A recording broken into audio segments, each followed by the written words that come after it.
Chapitre 19. Jourdan et Bobby avaient monté le métier à tisser.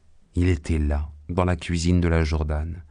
Pour l'asseoir solidement, il avait fallu défoncer les carreaux du parquet, creuser la terre et planter les racinages des 2 montants de cèdre, comme si on avait voulu planter des arbres dans la maison. Seulement, on avait ensuite scellé les trous avec du mortier. Ainsi, les 2 montants étaient solides et le métier à tisser faisait partie de la maison. On ne pouvait ni le transporter, ni l'enlever, ni le vendre, avait dit Bobby. Il avait ses racinages et ses fondations dans le sol du plateau. « Qu'est-ce que tu crois ?» avait dit Jourdan. « On me l'achèterait, va. »« Sûr, » avait dit Bobby. C'était un métier vertical car il avait eu des difficultés quand il avait fallu faire le plan véritable du métier bas. Marthe ne se souvenait plus ni de la place de la traverse, ni de la position du rouet, ni du moyen dont on pouvait se servir pour faire bouger les lames. Elle était là à imiter avec ses pieds et ses mains celle qui tisse à un métier d'ombre et elle s'embrouillait et à la fin les 2 hommes avaient été saoulés de tout ce mouvement embrouillé, à ne plus savoir eux-mêmes de quelle façon tout ça allait se faire. « Ouais, dit Jourdan, tant que c'était sur du papier tu faisais la fière, maintenant qu'il faut véritablement le faire, lève-toi de là. » Alors, ils étaient repartis du principe premier. Ils avaient dit « Non, Marthe, ne t'en vas pas, attends. Au premier abord, qu'est-ce qu'on fait? Fais-nous voir le geste. Qu'est-ce que tu tires? Où sont pendus les fils? » « Voilà, dit-elle, ils sont pendus, là, comme ça. Bon, donc il te faut ici ta traverse. Le joug, comme on dit chez moi. Voilà une place de trouver. Et après, ainsi, d'une pièce à l'autre, et toujours commandé par les nécessités de cette toile de fumée que Marthe tissait en souvenir, ils furent amenés à planter les 2 montants de cèdre et à composer comme un bloc le métier vertical, la maison et la terre. Car, dit Jourdan, comme frappé par une lumière, ça tiendra tout. La terre, les montants qui sont du bois de la forêt, la maison qui est en pierre de notre terre, mais le plus beau, dit-il. Vous direz ce que vous voudrez, mais ça sera ça. Et il alla ouvrir la huche. Il y avait caché le fait du métier, la grosse pièce de toiture. Il la sortit de là-dedans, il la leur présenta et il leur dit « Venez près de la fenêtre. »« Vous voyez, leur dit-il, là j'ai fait le cerf avec ses ramures, et puis là 1 biche, là 2 biches, là 3 biches, là 4 biches. J'en ai mis plus que la vérité. C'est mieux. Là, ce quadrillage, c'est le filet qui nous a servi à les attraper. Ici, cette chose qui est comme un serpent, c'est la route qui va de chez nous à la montagne. Et là, c'est la montagne. Et au-dessus, c'est le ciel. Mais au ciel, j'y reviendrai tout à l'heure. Regardez, là, j'ai encore mis le cerf et cette maison, c'est la Jourdane. C'est le cerf quand il arrive près de la Jourdane. Là, je l'ai encore mis, mais dans la forêt. Là, c'est le printemps. J'ai fait des bourgeons aux arbres. Vous voyez ? Tout se voit bien. Ici, j'ai voulu faire une fleur de narcisse. Ce n'est pas très bien réussi. Là, c'est encore le cerf. Là, c'est un cheval. Là, c'en est un autre. Tu vois, Marthe? Là, d'un côté et de l'autre, j'ai fait une grande ligne plate. Ça veut dire que nous sommes tout seuls, ici, dessus le plateau. Et alors ça, c'est le ciel. Voilà. C'est le plus beau. Regardez. Voilà Orion. Voilà le chariot. Voilà des étoiles qui sont comme une fourche. En voilà d'autres qui sont comme, on ne sait pas, un peu au hasard. En voilà d'autres qui sont comme un scorpion. Et voilà le monde. C'est moi qui l'ai fait. Eh bien, dit Marthe. Ah, dit Jourdan, tu crois que je ne sais rien faire? Et moi alors, dit Marthe. Et elle alla chercher la laine. Il y en avait 5 corbeilles. Elle les apporta l'une après l'autre, et chaque fois elle disait « Voilà, voilà. » Voilà, la laine était couchée dans les corbeilles, toute prête, en écheveau doux, lavée, parée, joufflue et blanche comme une nourrissonne de lait. Jourdan siffla entre ses lèvres. « Oh, Marthe, dit-il, car il était sensible aux soins, à l'ordre et au travail. On n'aurait pas dit que tu en filais tant que ça, dit-il, et que tu la filais si bien. Il se pencha sur les corbeilles. Comment as-tu fait? Il toucha la laine. Pour que ce soit si souple et si régulier. Je me suis souvenu peu à peu, dit Marthe, et même je crois qu'à un certain moment j'ai inventé. Oui, dit Jourdan, qui tâtait les fils de la laine, on sent que c'est nerveux en dedans. Allez, Bobby, cria-t-il, arrive, que je languis. Viens, nous allons placer cette poutre sur laquelle j'ai tout dessiné. Viens, que je languis de voir Marthe à sa navette. Bobby avait fini d'assujettir les montants de cèdre. Il avait lissé le mortier avec ses mains. On voyait la trace de ses doigts. Ils soulevèrent la lourde pièce de bois pour la placer dans ses mortaises. Ils la haussèrent au-dessus de leur tête, ils la placèrent au sommet des 2 montants, puis ils se reculèrent de 2 pas pour voir. Ah, ils furent très touchés par ce qu'ils voyaient. Le passé ne pouvait plus disparaître, il était tout inscrit là-dessus. Les 2 hommes se prirent par le bras et s'appuyèrent épaule contre épaule. « Tu as pensé à la navette ?» demanda Bobby. « J'y pense. »« J'y ai pensé, » dit Bobby. Il se détacha de Jourdan et il alla fouiller dans sa cachette à lui qui était ce petit cœur d'ombre entre 2 jarres. Il arriva avec une navette toute finie dans ses mains. Elle était aussi en bois de cèdre, en nœud de cèdre, taillé lentement au couteau. Tout à contre-fil, sans une aspérité ni un grumelage, lisse de tous les côtés comme une joue de femme. « Passe ta main dessus, tu verras. »« Quel orgueil !» dit Jourdan avec un sourire, car Bobby parlait en mâchant la moitié de ses mots et vite pour tout dire de la beauté de la navette qui se voyait du reste. « Qui orgueil ? Toi ?»« Oui, » dit Bobby. « En effet, malheureusement, ça passe vite. » Il soupesait la navette dans ses mains. Il était dans une grande inquiétude. Toutes les choses du monde lui paraissaient être blessées et en train de mourir. C'était une admirable navette en bois de cèdre. Le soir, le métier était fini. Il occupait tout le fond de la cuisine. On avait dû traîner la huche dans le couloir, changer de place la herse de bois pendue au mur où Marthe accrochait ses casseroles et ses louches, pousser la table et transporter dans la chambre du fond le lourd fauteuil où jamais personne ne s'asseyait. Le nouvel occupant était robuste et sentait bon. Il était prêt à travailler. Jourdan, Marthe et Bobby le regardèrent en silence. Puis Marthe balaya les restes de plâtre. Maintenant, on pouvait s'asseoir un peu pour passer la première soirée en présence du bel hôte. Mais dès qu'ils essayèrent de parler, ils s'aperçurent que tout avait été bouleversé des échos familiers. La voix ne sonnait plus dans cette pièce comme elle sonnait avant. Cette haute chose en bois de cèdre qu'ils avaient créée avait l'intention de bien tenir son rang. Alors, ils couvrirent le feu et ils allèrent se coucher. Le lendemain matin, Bobby, en s'éveillant, se demanda « Qu'est-ce que c'est ?» C'était un bruit.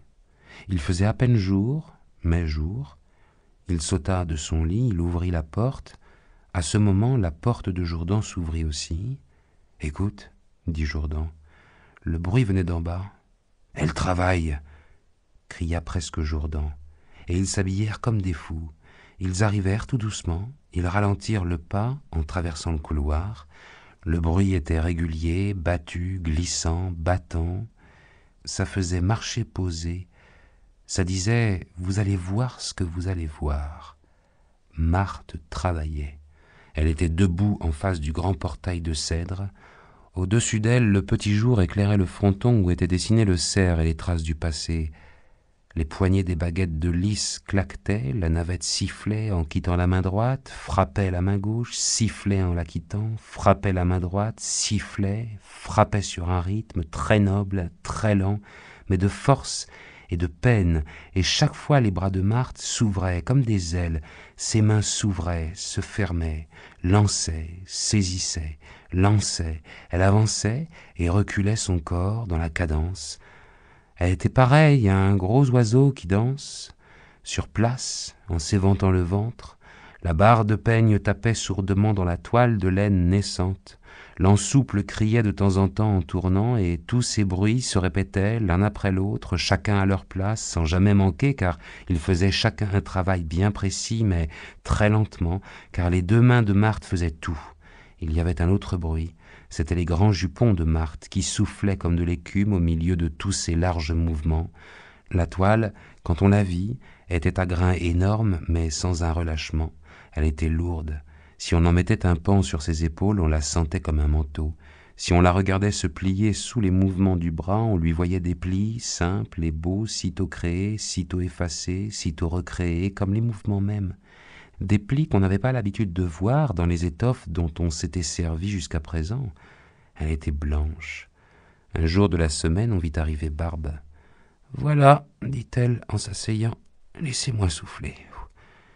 Tout va bien, rien n'est mal, soyez sans inquiétude. » Elle reprit haleine. « Je suis partie, dit-elle, pour un peu revoir le vaste monde. » Elle expliqua qu'elle était partie à petits pas en disant qu'elle venait passer un jour à la Jourdaine. De là, elle irait chez Randoulet, puis chez Karl, puis elle rentrerait à la ferme. « J'ai pensé, dit-elle, qu'avec l'âge, peu à peu, le temps se fait petit. J'ai dit, puisque tu es encore solide, profite de faire le tour encore une fois. » Jourdan lui dit que c'était une bonne idée et qu'elle coucherait à la Jourdaine ce soir-là, ce qu'elle accepta tout de suite parce que c'était son intention. Il lui dit que le lendemain ils attelleraient pour la mener où elle voudrait, mais elle refusa, car elle voulait faire toute cette route à pied, lentement, puisque rien ne pressait et qu'il faisait beau, car, dit-elle, j'ai beaucoup à revoir un peu partout sur cette grande terre. C'était un voyage de 3 jours pour ses vieilles jambes. Pendant qu'elle buvait son café, elle regarda autour d'elle avec ses petits yeux gris de fer. « Eh, dit-elle, voilà un meuble. C'est la tisserandière, dit Marthe. « Quoi ?» dit Barbe. « Oui, dit Marthe, comme les anciennes. Et d'où vient-elle ?»« Et ils l'ont faite. » Barbe se dressa. « Je n'y vois presque plus, dit-elle. « Fais voir. » Elle s'approcha. « Oh, mais dit-elle en reniflant, c'est du beau bois. Tes hommes ont le nez fin. Ça sent un plaisir magnifique. » Elle resta sans parler, mais elle regarda tout de très près en approchant de chaque pièce, son visage tout rayonnant de rides. Elle toucha les montants, les baguettes de lys, la chaîne pendue. Elle soupesa la navette. Elle en fit dérouler un peu de fil en écoutant la roue de bois à l'intérieur. Elle soupesa le poids qui tenait l'ensouple.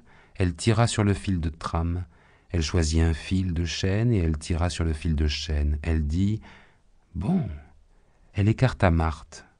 Elle prit la navette dans sa main droite, elle tira la barre de lys et lança la navette. Une fois, elle la rattrapa de la main gauche. Elle resta comme ça un bon moment à réfléchir, à se souvenir. Puis, elle soupira et tout d'un coup, elle commença à travailler sérieusement. Le bruit était rapide et clair. Barbe ne faisait presque pas de gestes, à peine de petits gestes très courts. La barre de lys, elle la touchait à peine du doigt. Et la barre obéissait.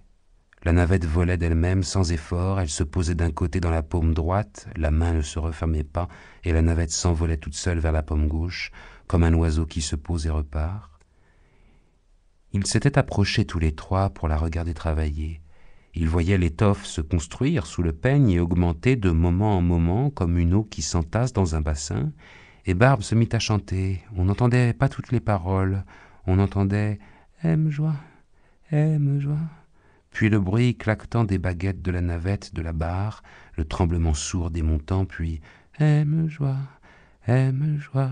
« Qu'est-ce que vous chantez » cria Marthe. « Quoi » cria Barbe. « La chanson !»« Oui » cria Barbe. Mais elle continua à chanter et à travailler toujours pareil. Bobby et Jourdan se reculèrent.